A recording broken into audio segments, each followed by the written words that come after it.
ফেনীতে আবারও অস্থিরতা দেখা দিয়েছে সবজির বাজারে। সরবরাহ ভালো থাকলেও নানা অজুহাতে বাজারগুলোতে বেড়েই চলেছে সবজির দাম।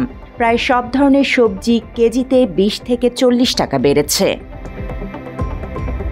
গত এক সপ্তাহের ব্যবধানে হঠাৎ সবজির দাম বেড়ে যাওয়ায় বিপাকে পড়েছেন ক্রেতারা। পাইকারি ও খুচরা উভয় বাজারে দাম ঊর্ধ্বগতির ফলে বাজারে ক্রেতার সংখ্যা কম দেখা যায়। এছাড়াও সামর্থ্যের বাইরে চলে যাওয়ায় হতাশা দেখা দিয়েছে মধ্যবিত্ত ও নিম্ন মধ্যবিত্ত ক্রেতাদের মধ্যে। যেভাবে চলতেছে তো এখন শীতকাল অনুযায়ী সবকিছুর দাম কমার কথা, কিন্তু ওগুলো তো কমে নাই। শুধু আলুটা একটু আছে রিজনেবল, আর সব কিছু বেশি। এখানে তারপরে পেঁয়াজের দাম বাড়তি, অন্যান্য যেগুলি আছে রসুনের দাম বাড়তি, শাকসবজির দাম বাড়তি, মুরগের দাম বাড়ছে। এখন আমাদের এগুলো কিনতে তো অনেক সমস্যা হয়ে যায়, না বিশ্বাস উঠে যায় স্বল্প আয়ের আমরা মানুষ। আগের তুলনায় তরকারি অনেক বেশি, ওই জন্য কেজি পিছু ২০ টাকা ৩০ টাকা বাড়তি। আমরা সাধারণ মানুষে কিন্তু নাগালের বাইরে। উত্তরবঙ্গ থেকে ফেনীতে সবজি কম আসা ও বৃষ্টিতে নষ্ট হওয়ার কথা শোনা গেলেও সবজির দাম নাগালের মধ্যে রাখার দাবি ক্রেতাদের। তো এই সপ্তাহে অস্বাভাবিকভাবে দাম বৃদ্ধি পেয়েছে। কাঁচামরিচ গত সপ্তাহে ছিল আপনার ১৯০ থেকে ১০০ টাকা, আর আজকে পাইকারি কিন্তু হচ্ছে আমাদের ১৩০ টাকা করে। ফুলকপি গত সপ্তাহে যেটা ছিল আজকে কিন্তু হচ্ছে ফুলকপি আমাদেরকে ৫০ টাকা করে পার কেজি পাইকারিতে।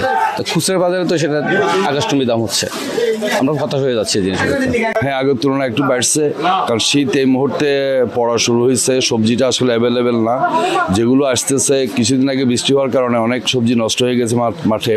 এটা আমি যারা সবজি দোকানদার এবং যারা পাইকারি নিয়ে আসে ওদের কাছ থেকে শুনেছি। উত্তরবঙ্গের থেকেও নাকি সবজি অনেক কম আসছে মাঝে দিয়া, ইদানিং আবার একটু অ্যাভেলেবেল হয়েছে।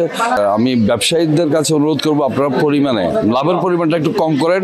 ক্রেতা সাধারণ আমরা যারা আছি আমরা যেন খেয়ে পরে বাঁচতে পারি, আমাদের যাতে বাচ্চা কাচ্চা নিয়ে যাতে চলতে অসুবিধা না হয়, খেতে যাতে সমস্যা না হয়। বরাবরের মতো উত্তরবঙ্গ থেকে ফেনীর মানুষের চাহিদা মেটাতে সবজি আসার কথা, কিন্তু উত্তরবঙ্গে ভারী বৃষ্টি হওয়ার ফলে সবজি নষ্ট হয়ে যায়। এজন্যই ফেনীতে সবজি আমদানি কম হয়েছে বলে দাবি বিক্রেতাদের। মাত্র ৩০% টাকায় জমির মালিক হয়ে নতুন বাংলাদেশের গড়ে তোলার স্বপ্ন দেখা বাংলা বসতি। আমরা হলো উত্তরবঙ্গে বৃষ্টি হওয়ার কারণে সবজির দাম কিছুটা বাড়তে গেছে। ওই আমার উত্তরবঙ্গে ভারী বৃষ্টি হওয়ার কারণে কিছু সবজি নষ্ট হওয়ার কারণে আমরা ফেনীর বাজার বাড়তি, সবজির বাজার বাড়তি। বাজারে সীমিতভাবে থাকলেও সময়ের সঙ্গে সঙ্গে বাড়ছে চাহিদা সম্পন্ন শীতকালীন এসব সবজি। এর মধ্যে বাঁধাকপি ৩০ টাকা থেকে বেড়ে ৫০ টাকায় পৌঁছেছে। পাইকারি পর্যায়ে কাঁচামরিচ ৯০ টাকা থেকে বেড়ে হয়েছে ১১০ থেকে ১২০ টাকা, যা খুচরায় বিক্রি করা হয় ১৫০ থেকে ১৬০ টাকা পর্যন্ত। করলা পাইকারিতে কেজি প্রতি ৪০ থেকে বেড়ে ৬০ থেকে ৭০ টাকা, যা খুচরায় ৯০ থেকে ১০০ টাকা। ফুলকপি ৩০ থেকে বেড়ে ৪০ থেকে ৪৫ টাকা, যার খুচরা মূল্য ৬০ থেকে ৭০ টাকায় পৌঁছায়।